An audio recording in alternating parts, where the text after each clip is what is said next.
Hello, everyone, and welcome back to Let's Eat. Today, we're talking about quite a hot topic. All right, we're talking about sugar, and this is in honor of the fact that we are celebrating Halloween, and then we are also anticipating the holiday season, which the holiday season we know is abundant with sugar. There's no shortage of sugar during the holiday season, whether that's pie or cakes or candy of any kind, cookies. I mean, Christmas cookies, right? Literally, this is a part of the season, and this episode is not going to be me saying, "Okay, you should donate all your candy once once you have your trick-or-treaters," or just stay away from dessert at all costs. We're not going to do that.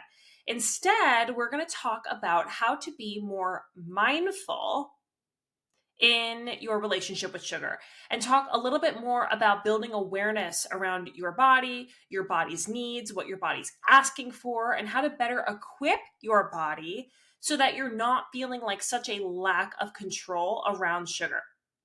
I think that this is the biggest issue that I see with clients and just in general is there is this lack of control when it comes to food in general, but also as it relates to sugar. But what I don't think people understand is the fact that there are so many mechanisms behind these issues, right? Mechanisms that are driving your heightened cravings, that are driving your hunger hormones, where you are, ultra susceptible or ultra vulnerable to choosing lesser quality foods. And sometimes, lesser quality means sugar rich foods, right? So I want to be sure that you're aware of that. So we're going to move through 3 different topics of conversation, and it's really just to equip you. It's not to give you some easy way out, like this is the hack for a sugar-free Halloween, because what fun is that? Number one, not going to suggest that you avoid it all. I could also sit here and give you all of these candy alternatives and have a piece of fruit instead, whatever, right? Like there's a time and place for that. I will say that. Like there is a time and place. But for Halloween, for times like this, in holidays and the holiday season, I want you to go into the holiday season excited about it, not fearful that you can't control yourself around the dessert table or you're going to take all of your kids' Halloween candy, right? Like that's what's most important to me, because think about how anxiety inducing that is. And oftentimes we're struggling alone with this. We're not maybe openly sharing this with others in our lives. This is something that we feel a lot of pressure on ourselves around. And I know for me, like there was definitely a time where I had a turbulent relationship with sugar where, it was a lot of cyclical eating the sugar, then feeling guilt and shame for it and regret, and then still doing it, right? And there's a lot of us out there who are experiencing this. So I want to be sure that I am covering as much as I can around this topic while also giving you tangible takeaways so that you feel like going into this season, you're feeling a little bit more secure. And then as always, if anyone feels like this resonates with you or if you need support in any way, the information for working with me is in the show notes. Okay.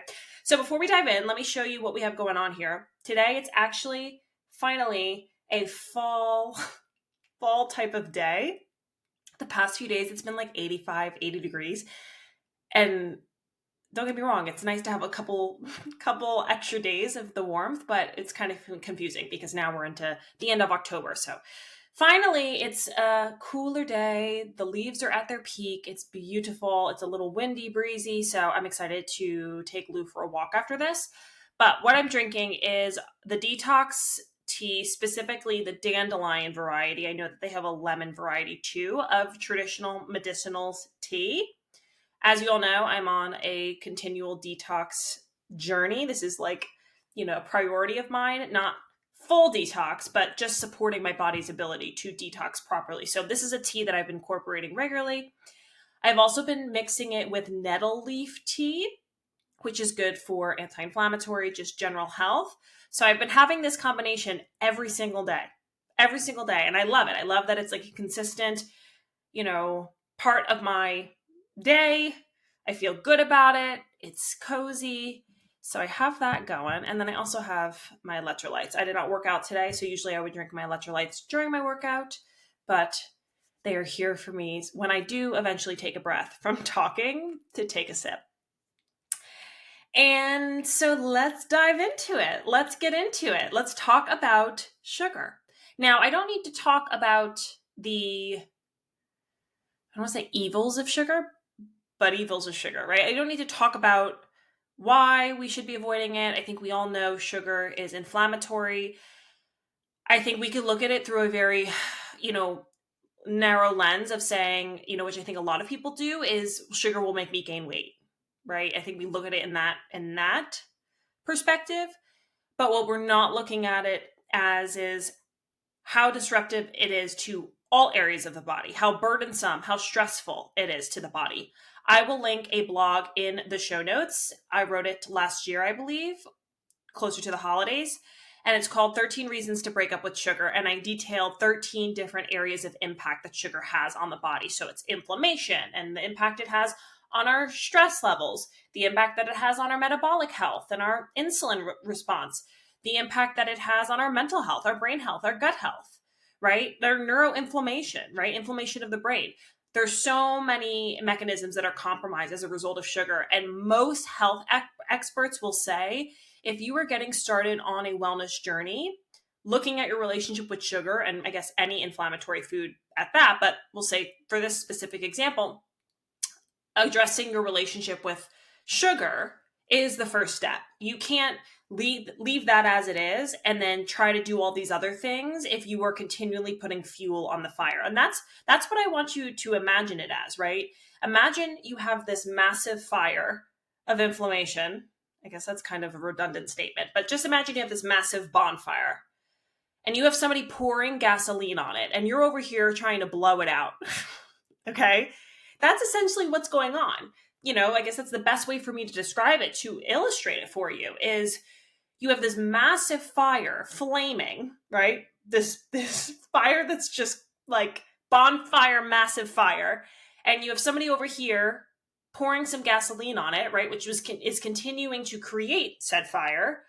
And you're over here trying to like fan it out. I guess fan probably makes it bigger, but maybe, you're over here trying to blow it out. You're trying to put some droplets of water on it. Or maybe that's a better example. You're taking cups of water. All right. Sorry, I'm all over the place with this analogy. I'm making it up as I go. Okay. So you have somebody pouring gasoline and you have a cup and you're trying to pour water on it. All right. You can imagine what type of fight you are up against. It's not going to say that's not going to have any impact, right? Eating real whole foods, moving your body, right? That's obviously very beneficial. But if you are not addressing the fuel to the fire, that's where you need to start. So, like I said, this is not an episode to get you away from sugar. This is more just to educate you and empower you to better understand how to prepare your body when, in fact, you do have sugar, okay? And how to approach it more mindfully.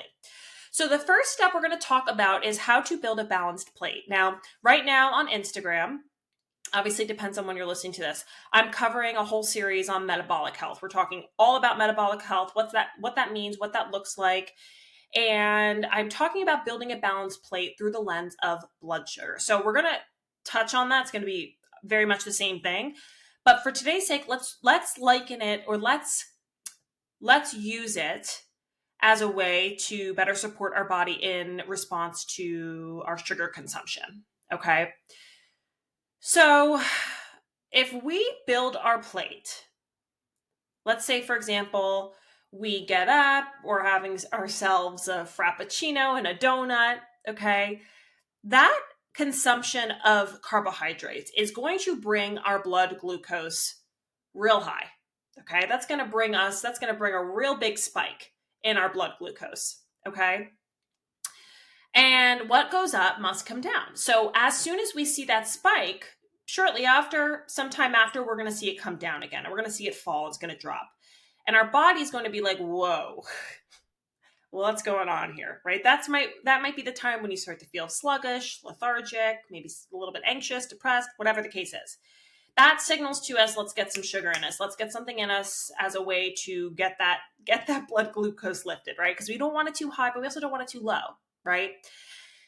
As a result of this, we can see then throughout the day, there's going to be these spikes and these crashes. Okay, there's going to be highs, there's going to be lows. And this is the nature of high blood sugar, insulin resistance, metabolic dysfunction, right? This is a very simplified way of explaining that, where it's persistent spikes and crashes, inconsistency, instability in our blood sugar that then creates dysfunction and damage and so forth. Okay. So it's about the breakdown of these carbohydrates into our glucose that's causing that spike, right? It's like a massive flood of glucose into the bloodstream that's causing that spike. Okay. And what happens here is, as I mentioned, right, we get to that low and our body just wants to resume its homeostasis, right? Like it always wants to keep us in balance. It doesn't want anything too low, doesn't want anything too high. So we're going to seek out something to eat. And if we don't have the knowledge about what to eat or how to build a balanced plate, your decision there can look like a number of different things, right? But most people might reach for another cup of coffee. People might reach for the piece of candy on the desk, right? Because this is where we are more vulnerable to cravings. This is where we're more vulnerable to wanting that quick boost of sugar, right? Because that's what that is. It's a quick energy source. Sugar is a quick energy source. So if we continue in this pattern, we're going to see those spikes and those crashes, okay? That, as a result, makes us more vulnerable to sugar cravings, okay? Because this plays a role in a number of physiological issues within the body, including impacting our hunger hormones. I mean, there's so many factors that are impacted by having a dysregulated blood sugar, right? Or blood sugar response. And as a result, this is where metabolic dysfunction comes in, as I just mentioned. So we have to consider, okay, well, if I'm more vulnerable to these sugar cravings as a result of having instability in this system, in this process, this means sugar is going to be something that I choose more regularly. You're not aware of this. You might just chalk it up to a lack of self-control, a lack of self-discipline. And this is what I see in so many people. Not only do a lot of people have this tolerance for sugar, and sugar acts on the brain like a drug, okay? It acts on the brain like cocaine. It acts on our reward centers. So it's about this reward that we're getting, this pleasure, the dopamine from having sugar, and our tolerance continues to grow. Because the more that we have, the more that we need to have that same response. So not only are the vast majority of Americans dealing with this experience, right, where so much of our food supply is sugar laden, even foods that we don't even suspect have sugar in them, right? That not only are we in a position where we need more to generate that same response because of our tolerance, but we're also not educated on how to support a healthy blood sugar to keep us from the vulnerability that we will reach for sugar as opposed to something else, or just not feeling that temptation at all. Okay. So there's two factors here. There's the fact that we are so inundated with sugar all the time that our tolerance for it and our cravings for it are greater. And then secondly, we don't understand the basics of building a balanced plate. We are very protein deficient, very fiber deficient. And because of this, we are carb heavy. That's creating instability in our blood sugar. And that's opening the door for greater vulnerability to cravings. Now, there's a number of other factors that might play into cravings. And I'll touch on this a little bit later, but I also want to put that out there because I think cravings, like I said, are very much attributed to, I don't have self-control. It's all about me. And a lot of blame is placed on your own discipline, right? On your own control. But in a lot of cases, that's not it. A lot of cases, it could be a gut issue. It could be a nutritional deficiency. It could be an imbalance in your blood sugar. So keeping this in mind, and it's not to say, well, I should just give in to them because if my gut's telling me that I should go eat this piece of chocolate, then I should do that, right? That's not the case. It's more just for you to bring more awareness to the potential causes that might be at play here, and then do a little bit of a digger deeping. Oh my God, digger deeping. deeper digging. Oh my goodness. A deeper digging into the issue so that you can resolve it, so that you're not living your life with sugar in the driver's seat. Okay. So when it comes to building a balanced plate, I want to talk about this from two perspectives. Not only are we going to look at it through a blood sugar stability perspective, but we're also going to look at it through satiety. Okay. So from a blood sugar perspective, what we want to focus on are the Fab4. This is a term, a concept coined by Kelly LeVeque. Love her. Give her a follow if you are interested. Her handle's Be Well by Kelly. I never know if it's Be Well By or Be Well With. I think it's Be Well By. And I am a consistent consumer of her protein powder. Love her protein powder. And she talks about the Fab4, and she says protein, fiber, fat, and leafy greens. And the concept behind this is protein, fiber, and fat have little to no impact on your blood sugar response and your glucose response. Okay. So if you are loading your plate with protein and fiber, which, as we already know, protein, we are very under consuming. And I mean this, in both the sense of male and female, but especially for women, we are under consuming this. And it's very sad. But anyways, we're under consuming protein. Okay. And then fiber. We are in the midst of a fiber deficiency epidemic. And that's why we have so much GI distress, GI inflammation, issues in that arena, and we're not getting enough. 5 to 15 grams is the average American's daily consumption of fiber, and we should be at 25 to 38, female and male respectively, but I always say 30 to 40 as just like a general ballpark for us all. So we're not eating enough of these two components of the Fab4, okay, of these macros.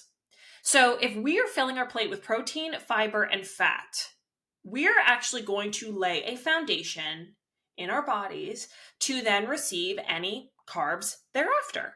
Okay. Because I'm all about a balanced plate, right? I'm not anti-carb at all. But what I am about is being sure we're getting enough of the other macronutrients, which inherently we are not in the standard American diet, but then also understanding the mechanism behind each of them so that you can be more intentional about how you're going about it. Okay. So we want to prioritize protein, fiber, and fat. That's going to lay a foundation, and it's going to have a significantly different impact on our body than if we were to just have carbohydrates alone, or if we were to have carbohydrates first. So your assignment, just from a metabolic blood sugar stability perspective, is to familiarize yourself with what are my protein sources, what are my fat sources, what are my fiber sources.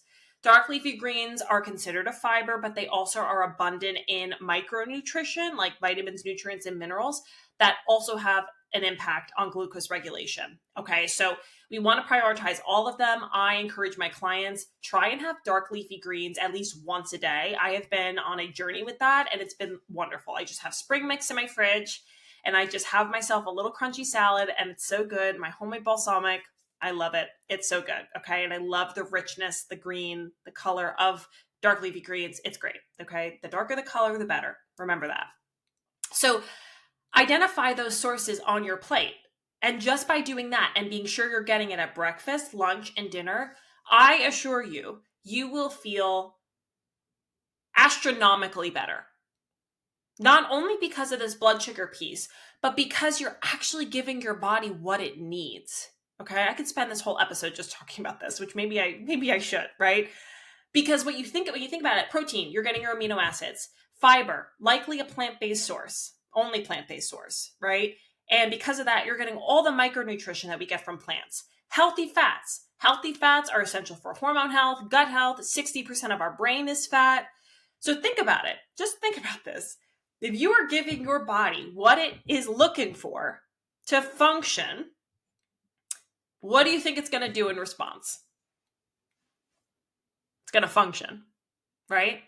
Versus the Frappuccino that you're having for breakfast, which this is not meant to make you feel bad for having a Frappuccino for breakfast. I would say if you're going to have the Frappuccino and you're having trouble maybe staying away from that, pair that with something that's protein rich. Get yourself some hard-boiled eggs or a Greek yogurt or something of that nature to have alongside it. Because that's at least a slow progression to balance that meal a little bit more to eventually get you to a place where the Frappuccino maybe becomes less and less frequent.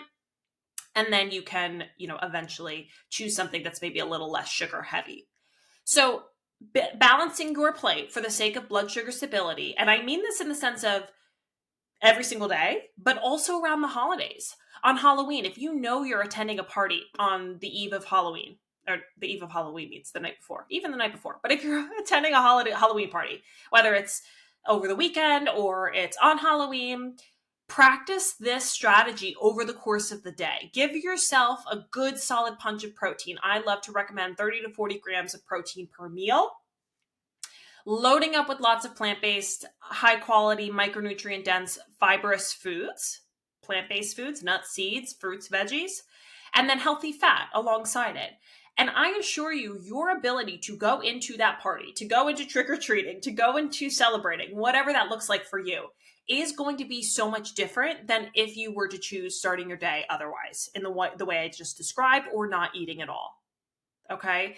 And this formula is going to be something that I talk about throughout the whole holiday season and beyond, because of the fact that this is one of those formulas that it can be applied in any setting, no matter where you are, whether you are on vacation, you're at your family's Christmas party, you're at your holiday work party, you are, I don't know, wherever you are, whatever you're doing, you can always, as long as you know what is a protein, what is a fat, what has a lot of fiber, you can always prioritize this formula. And I think as a result of that, in mind and body, you will feel eternally better. Okay. And not only that, not just in the immediate term, but also the long term. Okay. We know what this has to do with long-term dysfunction and disease and more. Okay. So practice this and see how it goes for you. I would love to hear your feedback. Please let me know, because this is huge. This is so powerful. And you will just feel so much more level-headed, so much more even, and less vulnerable to extreme cravings. That's not to say that you're not going to want to have the Kit Kat bar, okay? Because I'm going to want to have the Kit Kat bar. And I'm going to have the Kit Kat bar, okay? However, it's probably going to help you feel more control, because you're going to feel more satisfied. You're going to feel more sustained, more nourished. And that's going to lessen the severity of those extremes of, I'm going to eat all of my children's Halloween candy after they go to bed, right? So keep this in mind. And if you're feeling like you're in a position, say after they go to bed, where you're tempted, okay, and you maybe already had some, but you're feeling like you want a little more, reach for something protein rich. Reach for something that's going to give you fuel, because you probably don't want more candy. Okay, that's my guess. From a logical perspective, from a health perspective, you probably don't want more candy. It might just be boredom. It might be just because it's there. It might be just because you've had a little, now you want a little bit more, right? But I think if you start to remember, okay, well, when was the last time I had something to eat? Or can I have something instead first and then revisit this afterwards, right? That might give you a little bit more of like a levelness, a level-headedness to then decide, okay, should I have it now or should I just save a piece and have it tomorrow, right? So like I said, it's not about avoiding it. It's not about running away from it, but it's more just about understanding yourself a little bit better so that self-blame doesn't happen. Because you know what happens when there's self-blame? A lot of times there is self-blame, self-defeat, self-discouragement, and then we reach for something to comfort ourselves. And that is oftentimes sugar. Okay, so it's just this perpetual cycle. So from a blood sugar health perspective, I hope that you consider this. And this is not just for the sake of sugar. This is for the sake of all health-related issues. Okay, and then similar to that piece, as I've kind of mentioned, but we'll just, as an aside, protein is the most satisfying macronutrient alongside fiber. So if you are choosing protein and fiber the majority of the time, you will notice a satisfaction, a satiety, if you will, from choosing those macronutrients. How many of us feel ravenous all the time? How many of us just seem to be able to just continue to eat the potato chips and we just don't know why, but now the bag is empty, right? How many of us go through the day where, we're either not eating at all or we're like a bottomless pit, we can't stop eating? what is so fascinating, which I think more people in this world need to know, is the fact that we are incapable of overeating protein, overeating certain things like broccoli, right? Because our body recognizes these foods. Our body knows these foods and knows what to do with them. So if you're eating a piece of grass-fed steak, you're eating steak, your body's going to signal to you when you're full. There's a communication system that's at play. Our hunger hormones play a huge role, ghrelin and leptin, right? So when we are focusing on protein and fiber, we will feel a level of satisfaction. And when we feel satisfied, like I said, we feel more level, we feel more even. We don't feel the temptation, the urge to reach for quick energy like we would if we weren't nourished, right? So keep this in mind. If you know protein is the most satisfying macronutrient, and I myself want to feel satisfied, and this is not to the point of, I want to feel satisfied so I feel sick to my stomach and I can't eat anymore and I need to lay down, right? That's not the point. It's about feeling satisfied, feeling like I've had enough and I'm good. I feel good and I can go function. I don't feel like I need to take a nap or I need to lay down, right? And you don't feel like this overwhelming urge to reach for more sugar or to feel like, you need to have the sugar in order to, I don't know, to feel full or something, right? Like something of that nature, right? Like I want to be sure that the goal here is not to relinquish you from wanting a piece of sugar. The goal here is for you to be more prepared in consuming it. Okay, that is the goal. So now that we touched on building a balanced plate, this is a philosophy and a equation and framework and formula that I want you to take with you everywhere you go. Everywhere you go, every single thing that you do, every piece of food you put in your mouth, I want you to use this formula, okay? But especially around the holidays.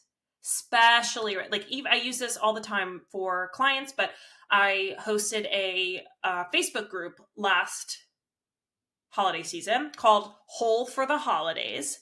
I will probably be doing it again this year too, so please look out for information on that. I will be sharing on it. And it's basically just a group for you to feel inspired and motivated. Now, it's not possible for me to one-on-one coach every single person in this group. I would love to be able to do that, and so it's not necessarily specific individual advice, but it's more just tips on how you can be more effective and more aligned and more on par with the goals that you have for yourself from a health perspective.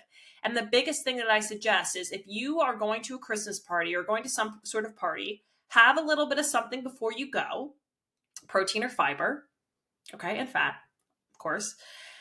And then once you're there, if you're, say, for example, looking at the appetizer table, have some protein or fiber. Find the protein and fiber on the table. There's always a veggie side dish, right? There's always crudité with some hummus or a dip of some kind. There's always meatballs of some kind, or I don't know, just little, what is there? What are appetizers that have meat in them? I don't know. You figured out for yourself, okay? Or maybe a bean dip of some kind, that's protein, all right? There's fiber. So think about it. When you can scan the table as opposed to reaching for, the chips and the salsa or the, whatever it is, reach for something that's protein and fiber rich. That'll give you a foundation and then you can build from there. Okay? Same with the dinner table too. When you're eating at this event, find something that has some protein. Have the salad before your meal. Huge difference. Okay? Huge difference. Okay, the next thing I want to talk about is impulsivity and how to be more mindful about the choices that you make. Now, I want to read a quote, which I didn't plan to do this, but the quote just came to mind. And I am going to look it up so I can read it to you. Okay, between stimulus and response, there is a space. In that space is our power to choose our response. In our response lies our growth and our freedom. That's Viktor E. Frankl. Now, this is a really interesting quote for a number of reasons, and it can be relevant to a number of different areas of either health, wellness, whatever the case is. But for this specific topic, I want to bring it to our attention about this concept between stimulus and response and the space that's in between. Now, in dialectical behavior therapy, we talk a lot about the impulses and the urges that we have when it comes to self-harm or alcohol use or, binge eating, any kind of self-harm, self-medicating type of coping mechanism that a lot of individuals engage in. Okay. Dialectical behavior therapy is a therapy branch off of cognitive behavior therapy. I worked and interned at a private practice that was really specifically DBT. So I learned the ins and outs of DBT. I taught DBT. I slept, breathe DBT. Okay. That's all I did. And I'm so grateful because it's actually been really useful for me now as a coach, because I understand these concepts a little bit more. So when we think about an impulse, there might be an impulse that's rooted in an emotion. Okay. Somebody might feel anger, frustrated, upset, whatever the case is. And then there is the response. And a lot of times we have a lot of different options when it comes to the response or the action that follows. Some of them are maladaptive and some of them are productive. Some of them are more adaptive. Okay. So we look at those in maladaptive coping skills and productive coping skills or healthy coping skills. And that's what we would say in DBT. Now, for example, if somebody's impulsively wanting to, we'll say, I don't want to use an extreme example because I don't want to bring down the energy of this episode. But if we're thinking about it through the lens of, say, I feel an impulse to, respond to my best friend aggressively. Okay. Maybe she canceled on me. Maybe, fill in the blank. What happened between you and your best friend? That emotion is driving the impulse to respond to her in maybe a frustrated way, in an aggressive way, in an angry way, in a sad way, right? Like whatever that looks like for you, whatever you imagine would be your response if your best friend, did something, canceled on you, whatever it is. Okay. The response is the impulsive, angry text that you're about to send. Okay. How could you? Why did you do that? Yada, yada, yada. Okay. Boy, my hair is... This is when I need a haircut. When it comes out of my clip so much. You just go like this. Okay. So that impulse is the emotion and the action is thereafter. How often do we have this much space between the impulse and the action? Often, right? You get the text and you're like, well, I'm gonna, right? And how many times does that work out for you? Not very often. Okay.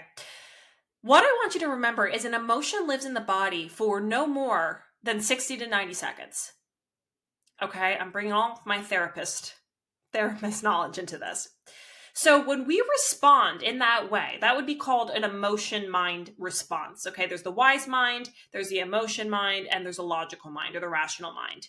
And we want to be a wise mind. We want to be in the wise mind, the merging of emotion and logical mind, where emotion mind is a heated response. Logical mind is a little bit too much on the logic side, okay? But a wise mind is the merging of both, is the marriage of both. So we can acknowledge the emotion, but also bring in some logic, right? Where it's like, okay, well, maybe she didn't mean it, or maybe I should take a sec. Maybe I should step away. Okay. So it's really about acknowledging and honoring the fact that, yeah, I feel frustrated. I feel angry. I feel upset. Okay. It's not meant to be like, we shouldn't feel that. We shouldn't, that's wrong. That's not the case. All emotions are valid. So it's about acknowledging the realness of that emotion, but then also marrying it with the logic of, I should maybe wait. Let me find something else to do to put some more space between this response. So what we're essentially doing there is we're seizing that moment, that micro moment in between, to distract ourselves, to do some deep breathing, to go outside. I mean, the coping mechanisms that exist within DBT are limitless. There are so many coping mechanisms. That's what it's all about. DBT is all about skills. It's all about skills to practice in those moments, depending on how emotional you are, depending on the level of, anger, frustration, anxiety, and, fill in the blank. So putting a space there in between, right, is going to allow you to then make a better choice. So maybe putting a space there in between for the sake of this conversation would be, I'm going to go take a shower and then I'll revisit this text. Or I'm going to go take a walk, or I'm going to wait a day. Maybe I'm just not in the right headspace today. Maybe I should just wait, and you wait a day and you see how you feel tomorrow. Okay. That is the goal here. We're going to talk about that through the lens of sugar. And this is something I teach clients all the time. So I'm so grateful because I'm teaching something that makes a lot of sense, that I learned as a therapist, that I now can kind of rewire to make it more appropriate for this setting. And I am just so grateful for that. So let's say we're at a holiday party and dessert is served. Okay. And maybe you've been thinking about this all afternoon. Like, what am I going to do when the cake comes out? What am I going to do when the kids come home and there's candy all over the place? My siblings and I used to, when we would trick or treat, we would do it with pillowcases. And my hair, I'm so sorry that I should not done a video episode today. We would sit on the ground in our den, in our like family room, and we'd pour out our candy and we'd organize our candy. This is so American of us. And we would trade candy. So I really liked Butterfingers. I don't think my sister likes Butterfingers, so we would trade. She liked the Reese's peanut butter cups. So, which I do, I like them too, but I wanted the Butterfinger. So we like do all that kind of, right? So imagine somebody being in that position where your children are doing this, or I don't know, depending on who you are, you might be doing it. Okay. And you feel this urge, right? Like you feel like you want to eat all the Butterfingers in sight, or you feel like you are not going to have control around it. Now, I will preface this by saying, I want you to be really aware of anything that's triggering to you about this, because as someone who's coming from a background in mental health, I also know that there is a line where it might require you to seek out assistance from a clinical professional to explore this a little bit further if you feel like there is a deeper issue at play, right? Something with binging, something around the, the lines of addiction, right? Like I want to be sure that I'm speaking on that and I'm sensitive to that, because this is not something that is always spoken about. And I think it's a very real problem. And I also don't want to oversimplify it. Okay. That's a big problem when people are talking about eating disorders. I see this on social media all the time. I see this now in the world of coaching. I'm sorry, I'm going on a tangent here. But people are so quick to say that they're qualified to talk about eating disorders and to work with people with eating disorders or disordered eating. And that's just not the case, because they don't have the tools and it can be really damaging. It's similar to somebody who wants to work with people who struggle with trauma, where that is a clinical issue. It needs to be addressed by a professional who's licensed to do so. It's not something that can be done by somebody who is just, just wants to do it. Right. So I'll put that out there. And to finish off this tangent, if you are someone who feels you need support in this area, I can help you. Not me myself, but I can help you find someone who can. So please let me know. My information is always in the show notes if you need support. So back to the topic. Okay. So impulse and action. So if you are at the dessert table or you're wherever, right, and you're feeling like there's this emotion coming on, there's an urge, there's a craving, whatever it looks like, I challenge you to put some space between the urge, the impulse, and the action. Whether it's, I'm going to go get a drink of water, or I'm going to do a loop around the party first and then come back. That gives you some time to let that emotion extinguish a little. And it's not to say that's going to go away. It's not to say that it's going to, it's not going to be a night and day experience where you're suddenly, anti-dessert and you don't even want to look at it, right? That's not the case. But it allows you to remember this moment. It allows you to bring your attention to right here of, all right, there's desserts.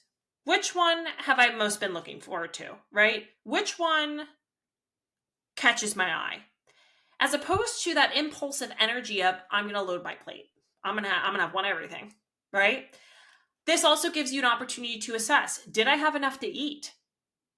What did my plate look like for dinner? Did I stand and pick at the, the crescent rolls on the appetizer table all night? Or, did I have something of sustenance of, protein, fiber, and fat, which we all know, we all had a crash course on this now, right? Did I get enough sleep last night? right? Did someone in a conversation say something that really triggered me and set me off? And now I'm just, now I'm just a little bit uneasy, or I'm feeling a little anxious, or I'm feeling a little upset. And maybe that's why I feel so tempted to go run to the dessert table, right? There's so many fill in the blank questions there. But if you're able to take that impulse and acknowledge it, okay, not saying you're going to ignore it, not saying it has to be something that goes away, right? But if you can at least acknowledge its presence, let yourself diffuse a little if there's emotion there, and then proceed more mindfully, you're building attention to you and your experience, right? Which we know awareness is the key to self-transformation. And then we're also able to make a more wise-minded decision. We're able to acknowledge the emotion, and we're able to acknowledge the logic, because oftentimes the logic does not come into play until after the fact. Why did I do that? I didn't even want any of those cupcakes. Why did I eat that? Right? That's when you don't feel so good. Physically, mentally, you don't feel so good. The next day, you don't feel so good. Right? Usually it's in retrospect that we can actually be aware of the choices that we've made. Okay? So keep this in mind. This is not something that I want you to feel like is I don't want to say cure-all per se. Like, I think if there are deeper issues there, I encourage you to seek out assistance if you feel like that's relevant. But this can be a really powerful way for you to just better understand yourself. And I know for me, like, this is something that I utilize when I feel like I want to respond to something a little too impulsively, or I haven't given something thought, or I'm kind of rushing into something. Give yourself some space, give yourself some time, and give yourself as much time as you need. Right? It sometimes isn't just going to be one loop around the party. Maybe you need to go engage in a conversation with someone else. Maybe you need to go to the bathroom. Maybe you need to splash some cold water on your face. Maybe you need to go outside and get some fresh air. Right? But whatever it takes for you to just kind of take a step back and remember, okay, what are my goals? What's going to help me feel satisfied? If I want a dessert, which one am I going to have? Because you can. Am I going to, be more intentional about my mindfulness around this situation? And not to mention, not just in those impulse action scenarios, but when you do in fact take action. You guys are supposed to remind me to take a sip of my drink. When you do in fact take action, being present and being mindful about it, eating it slowly, savoring every bite, paying attention to the flavor, the texture, the smell, being really, really immersive in that experience. That's what we call mindful eating. Okay? Because think about it. How many times have we loaded our plate with dessert, we blink, it's all gone, and you think, what did I just eat? Or like you're eating the candy from the candy bowl, or your child's candy, and you look down and there's all these wrappers and you don't even remember that you had them, or you don't even remember eating them, right? That's a big consideration, because what's the point? If you don't remember eating them, then why eat them? So just keep this in mind. It's the impulse, the action, and then infusing the actual experience of what it is that you're choosing with more mindfulness, using all your five senses. There was an activity that is, I think it started with either like a raisin or a piece of chocolate or an M&M. I forget. But it's essentially this concept, like I said, rooted in mindful eating. And it takes like 20 minutes, okay? Something crazy like that, to eat one small piece of food. Chocolate, M&M, raisin, whatever it is. And you start by just looking at it. You start by just examining it. What does it look like? What does it feel like? What does it smell like? Then you take such a microscopic bite of it. What does it smell like? What does it taste like? What is it, what can you hear when you chew it? And it's just about bringing your attention to actually enjoying the food, as opposed to what most of us do, which is we just inhale it, especially when it's sweet, when it's sugar, and we miss out on the experience. And sometimes that alone brings the satisfaction that you no longer feel you need more. Okay? So something to keep in mind. Lastly, I want to talk about physical versus emotional cravings. And I covered this topic back in like February, I think it was, when I had my friend Laura on the podcast, and I want to just sum it up a little bit, because I think when we can start really identifying what is my body trying to communicate with me here around wanting sugar, is this a physical or emotional craving? We can then better decide what steps to next take. So many of us do not have this self-awareness. So many of us are ill-equipped to tune into this part of our functioning, our physiology, that we do chalk it up to, I just can't control myself around sugar, or I have no discipline when it comes to it, or I don't know, fill in the blank, right? And I think that this is really harmful. It's really damaging to our relationship with sugar. It's damaging to our relationship with food. And it's important that we're considerate of it, okay? So a physical versus emotional craving. A physical craving could be something like a blood sugar imbalance. It could be something like I didn't eat all day, which could be blood sugar related. It could be something related to hormones. It could be a gut issue. It could be a nutritional deficiency. It could be a hangover. It could be sleep deprivation. There's so many different factors, okay, that could play into this.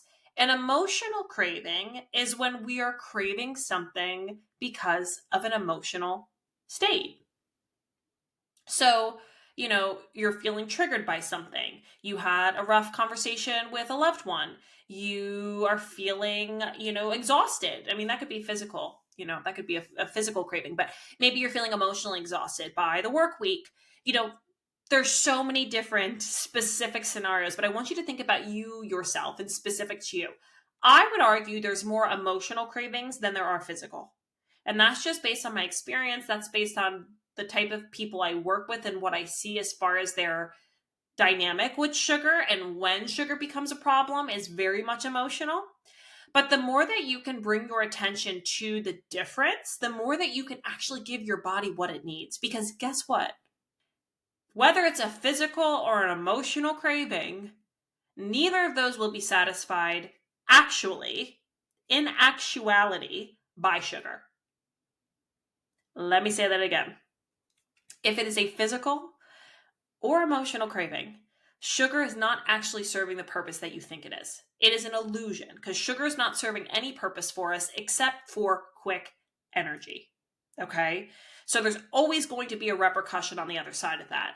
For emotional cravings, for emotional stress, we in the moment want some quick relief, but we know on the other side of it, the stress is still there. We know on the other side of it, there's still the burnout, there's still the exhaustion, there's still the argument that just took place, right? It doesn't go away. It's not productive. But we live in a society where we've kind of normalized this, or, we just do it and it doesn't solve anything. It just makes us more physically unwell. It makes us more emotionally unwell. So when it comes to being able to delineate between the two, now the physical cravings, it's going to be a little bit harder for you to really in the moment understand that, like, oh, I must be deficient in whatever, right? I think that takes some digging. When we have these extreme cravings, when people come to me with extreme cravings, and I said before, this can be a gut imbalance. It can be a blood sugar issue, right? So if you are someone who has extreme cravings, know that you don't have to live with it, okay? You can look at it as a symptom. Look at it as something underneath the surface of your body's way of communicating that it needs something, right? It's looking for something. Same thing with an emotional craving. The more that you can better understand how to more healthfully manage emotions, anxiety, stress, burnout, fear, anger, the more you're able to more productively approach these situations, right? So many of our coping mechanisms are rooted in alcohol, in gambling, in sugar, and even self-harm, in binge scrolling, in avoidance.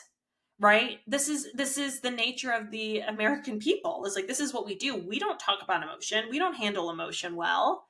We just put it aside. And I think sugar and food is one of the biggest areas that we turn to. That's why it's called comfort food. Okay. But when it comes to the emotional craving, especially in these situations, not only does it drive up that tolerance, it makes us more susceptible, more vulnerable to sugar cravings or sugar. It, really places us in a poor place metabolically, and it places us in a poor place just from a health perspective, when we seem to be so consumed by sugar that that's keeping us from progressing to the mental or physical health place that we want to be, right? So it's not serving us in any way. It's not a healthy way to cope. And it's only making matters worse, right? If we're feeling depressed, we're feeling anxious, and we reach for sugar, sugar's going to drive up the neuroinflammation. Sugar's going to drive imbalances, dysbiosis in our gut, which we know the gut and the brain are key players in mental health. So we have to be aware of how problematic and how much of a band-aid it is for us to turn to sugar. But first, we have to understand the physical and the emotional craving piece to really be able to proceed more productively.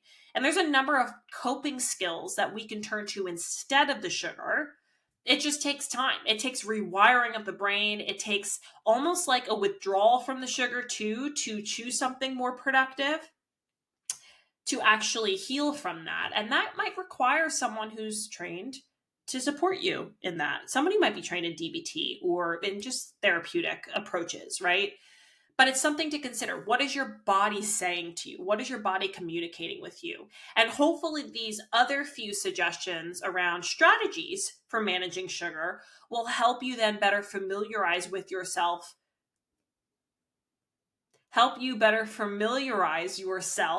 with what it is that your body's asking for.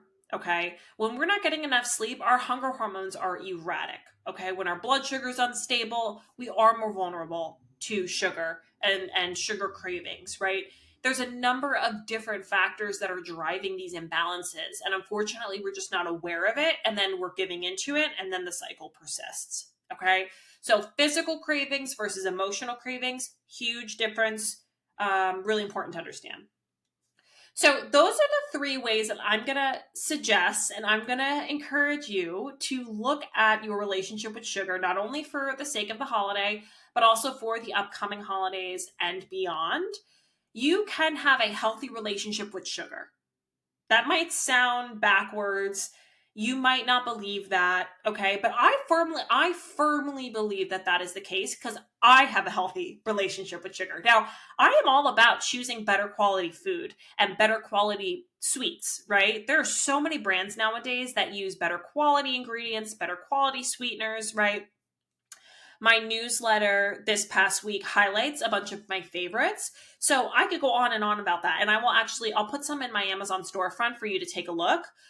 But that's not the point here.